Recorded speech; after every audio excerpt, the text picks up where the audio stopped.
ಮುಖ್ಯಮಂತ್ರಿ ಸಿದ್ದರಾಮಯ್ಯನವರು ರಸ್ತೆ ಮಾರ್ಗವಾಗಿ ಹಾವೇರಿಗೆ ತೆರಳುತ್ತಿದ್ದ ವೇಳೆ ಶಿಗ್ಗಾವಿ ಪಟ್ಟಣದಲ್ಲಿ ಕಾಂಗ್ರೆಸ್ ಟಿಕೆಟ್ ಆಕಾಂಕ್ಷಿಗಳಾದ ಮಾಜಿ ಶಾಸಕ ಅಜ್ಜಂಪೀರ್ ಖಾದ್ರಿ ಹಾಗೂ ಯಾಸೀರ್ ಖಾನ್ ಪಠಾಣ್ ಬಲ ಪ್ರದರ್ಶನ ಮಾಡುವ ಮೂಲಕ ಟಿಕೆಟ್ಗಾಗಿ ಪರೋಕ್ಷವಾಗಿ ಮನವಿ ಮಾಡಿದರು.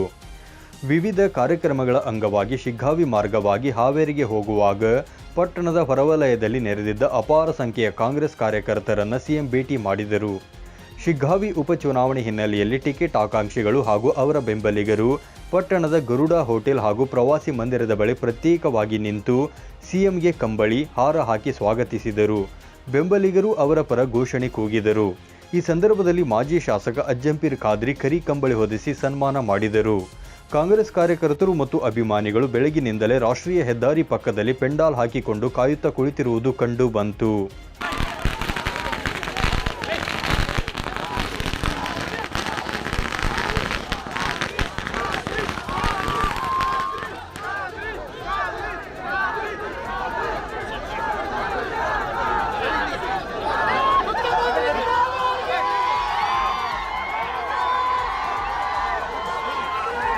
ಇದೇ ವೇಳೆ ಗೃಹಲಕ್ಷ್ಮಿ ಹಣದಿಂದ ತಮ್ಮ ಸೊಸೆಗೆ ಫ್ಯಾನ್ಸಿ ಸ್ಟೋರ್ ಹಾಕಿಕೊಟ್ಟು ಸುದ್ದಿಯಾಗಿದ್ದ ತಾಲೂಕಿನ ನೀರಲಗಿ ಗ್ರಾಮದ ದ್ರಾಕ್ಷಾಯಿಣಿ ಪಾಟೀಲ್ ಅವರ ಕುಟುಂಬ ಮುಖ್ಯಮಂತ್ರಿಗಳಿಗೆ ಸನ್ಮಾನ ಮಾಡಲು ಬೆಳಗಿನಿಂದಲೇ ಕಾದು ಕುಳಿತಿದ್ದರು. ಆದರೆ ಸಿಎಂ ಅವರನ್ನು ಭೇಟಿ ಮಾಡಲಾಗದೆ ಆ ಕುಟುಂಬ ನಿರಾಶೆಯಿಂದ ಹಿಂತಿರುಗಿತು.